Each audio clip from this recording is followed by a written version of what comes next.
A handful of ingredients and nowhere to hide. This is spaghetti aglio e olio. This pasta doesn't rely on sauce. It really comes down to timing, heat, and paying attention as you go. I'm slicing the garlic thin and chopping the parsley. The stems go in early to flavor the oil, and the leaves finish the pasta at the end. This is the part I slow down for. I'm watching the garlic turn just lightly golden, fragrant, and smell sweet. Once it gets there, add some hot pepper flakes.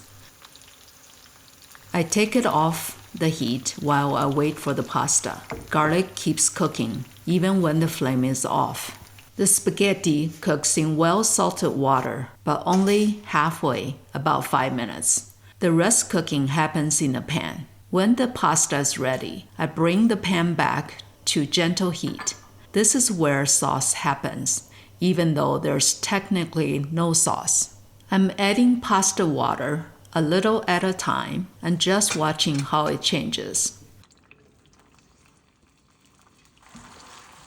Constantly stirring and tossing. My husband always teases me for playing with my food when I cook, but this is one of those recipes where it actually helps.